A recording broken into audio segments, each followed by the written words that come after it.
Bismillahirrahmanirrahim. Assalamualaikum warahmatullahi wabarakatuh. Selamat pagi teman-teman. Selamat pagi para siswa anak sekolah di seluruh Indonesia. Selamat pagi para guru dimanapun berada di seluruh Indonesia.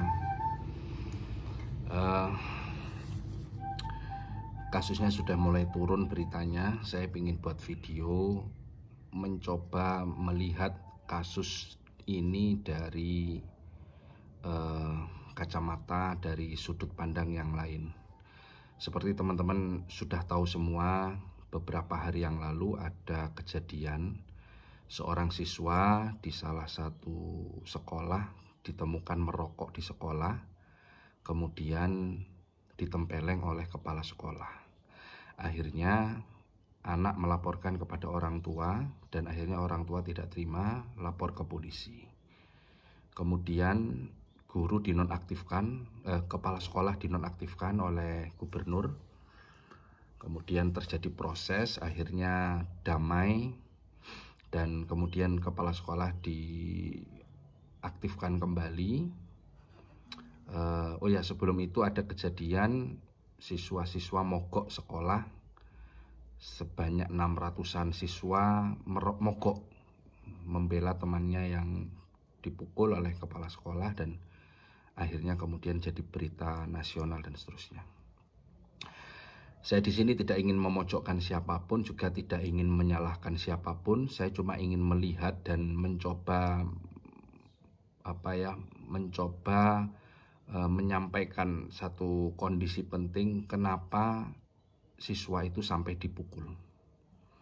Tanpa saya harus melihat siapa yang salah, karena teman-teman sudah banyak sekali diskusi di sosial media, di YouTube, di TikTok, dimanapun sudah banyak diskusi yang salah siapa, yang harusnya bagaimana. Nah, cuma ini dari perspektif saya ya, saya sebagai orang yang jadi guru BK, kurang lebih ada 10 tahun lebih sedikit saya jadi guru BK dan melihat apa sebenarnya yang terjadi sampai seorang siswa itu dipukul oleh guru. Nah teman-teman perlu diketahui, saya termasuk guru yang tidak setuju ketika harus ada murid dipukul di sekolah, apapun alasannya. Ini bukan berarti saya terus menyalahkan pihak kepala sekolah itu, enggak ya. Jadi ini di luar konteks itu, saya secara pribadi termasuk guru yang tidak setuju. Saya termasuk guru yang tidak setuju ada murid yang dipukul.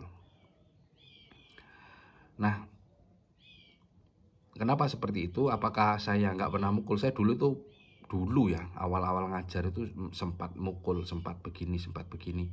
Tetapi itu semua saya akui sebagai kesalahan. Itu saya akui sebagai emosi dan saya merasa itu tidak tepat karena tentu setelah mengajar sekian lama, setelah mengetahui peristiwa-peristiwa, saya mengalami banyak hal. Saya tahu satu hal penting adalah bahwa tidak ada orang berubah karena dipukul.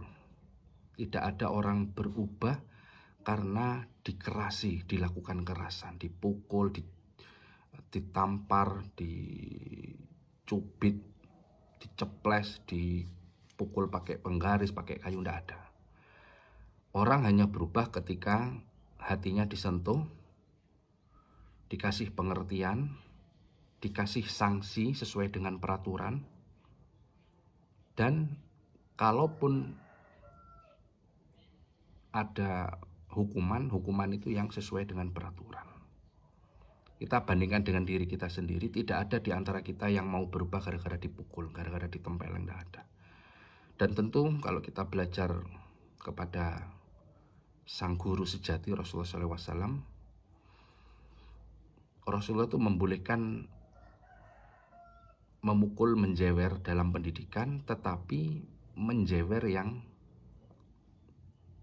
tidak menyakitkan, memukul yang tidak boleh di wajah, di tempat yang tidak membekas.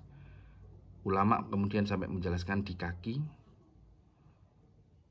di tempat yang tidak berbahaya, dan dilakukan tanpa emosi. Tetapi yang terjadi sekarang ketika ada guru memukul, biasanya karena emosi. Nah itu ya, jadi pertama saya ingin memposisikan, saya tidak setuju ketika ada guru memukul murid. Nah pertanyaannya, kenapa sampai ada guru memukul murid?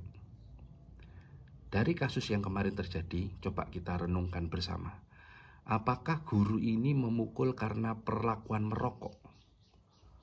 Saya yakin kemungkinan besar bukan.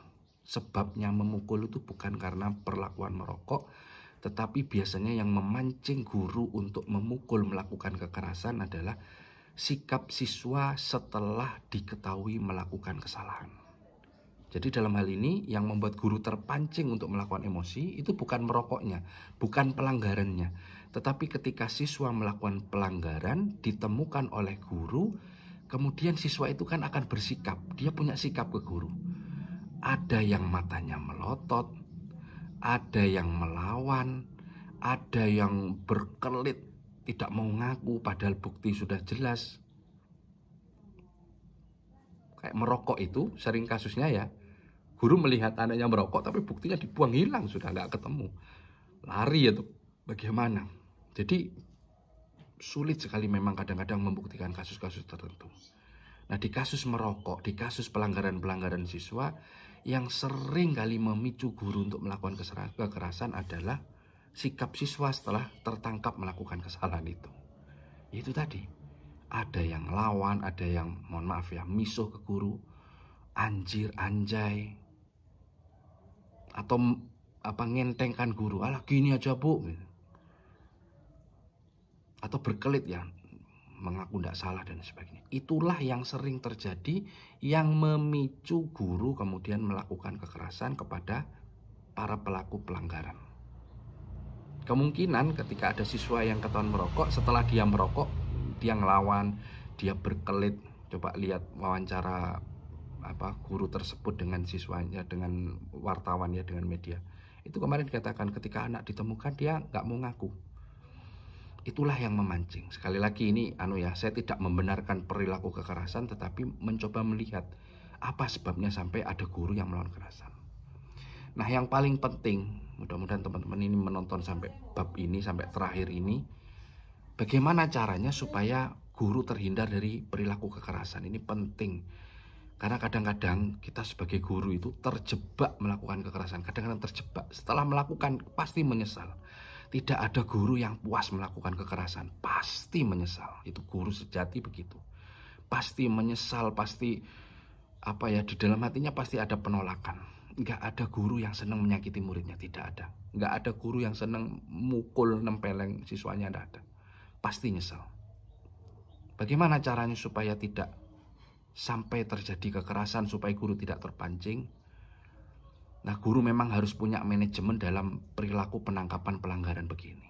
Contoh ya, dalam memanage kondisi. Satu, ketika kita mendengar ada pelanggaran atau melihat ada pelanggaran, pertama kendalikan emosi. Jangan sampai terlibat secara emosi. Kita dengar ada murid melakukan pelanggaran, oh Pak, di sini bolos, di sini merokok, di sini anak-anak sedang melakukan ini Pak, pelanggaran Pak. Sebelum berangkat kita mengeksekusi itu, pastikan kita sendiri tidak emosi. Jangan marah, jangan pegel, jangan dari perjalanan sudah gitu ya, jangan. Kendalikan emosi, itu yang penting betul. Kadang-kadang kita terlibat dari berangkat saja, kita mau nangkap murid sudah emosi. Yang kedua, usahakan yang mengeksekusi di lapangan, siapa yang melakukan proses penindakan itu harus orang yang berbeda. Misalnya, ketika kita nemu anak merokok misalnya di kamar mandi sekolah misalnya, siapa yang nangkap anak di kamar mandi sekolah itu tangkap, jangan langsung dieksekusi. Serahkan guru yang lain. Serahkan guru BK, serahkan ke kesiswaan, serahkan ke wali kelas, serahkan ke guru yang lain. Jadi yang mengeksekusi di lapangan sama yang menindak pelanggarannya, usahakan orang yang berbeda. Kenapa? Biar ndak emosi. Ketika yang menemukan di lapangan misalnya guru-guru kesiswaan misalnya, jangan langsung ditindak, jangan langsung dieksekusi, serahkan ke guru BK. Biar di guru BK dulu, di konseling, biar dingin dulu.